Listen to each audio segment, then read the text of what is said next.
When I die, this plate will be around in some form. It will never break down.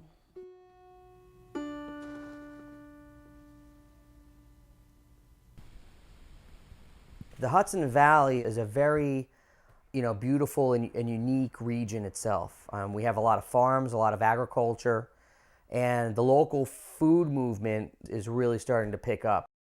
At one point, there were over 500 dairy farms in Dutchess County. Now there's maybe 20.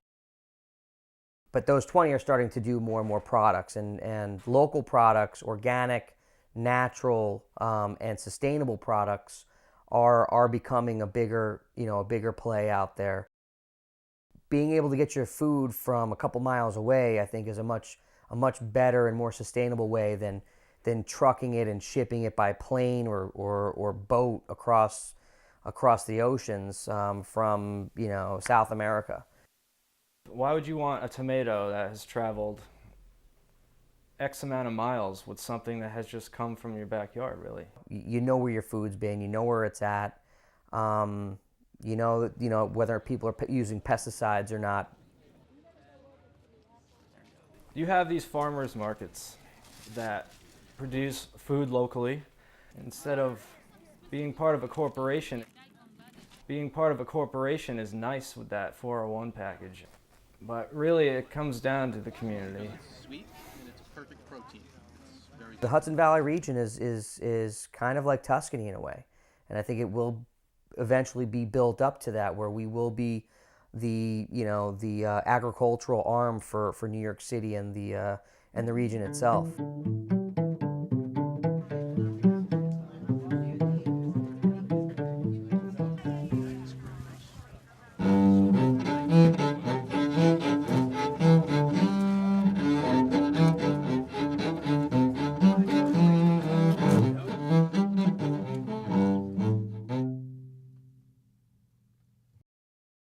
I think the Hudson Valley is becoming a much more sustainable region.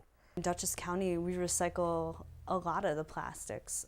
Here in Beacon, some folks think that we can still only recycle numbers 1 and 2, but we can do 1, 2, 3, 5, 7, and 9. From my understanding, only about 5% of our materials are really being recycled, when we could recycle up to 98%. And I think a lot of it is due to lack of education.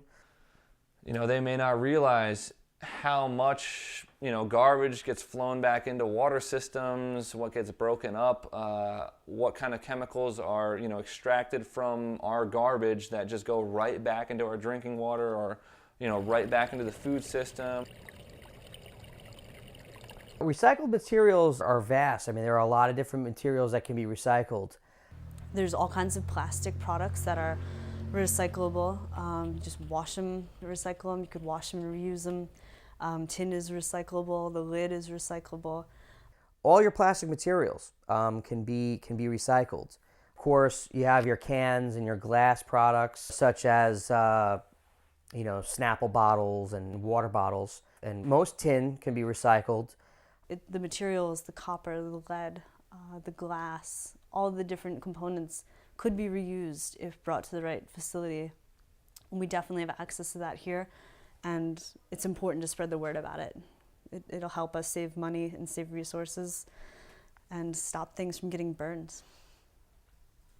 It's a shame that they don't even ask paper and plastic anymore, because everyone assumes that cutting down trees is a horrible thing, but most bags at the grocery store are made from reused paper. If I do pick up after other people, if I find garbage in the street, if you have that extra bag, don't throw that out. That's just going to end up in a landfill. It's never going to break down. It's a petroleum-based oil that makes those bags.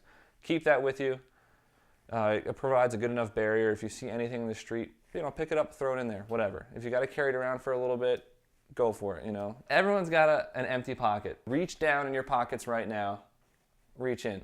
If you can stick your hands in those pockets, even if you've got your keys in one pocket, your cell phone, your iPod, your wallet, your gum, whatever you have in your pockets, you can still fit your hands in there. That's still space that you're able to hold something into. You've got a car, you got somewhere to put it, take it home, recycle it. Do your part.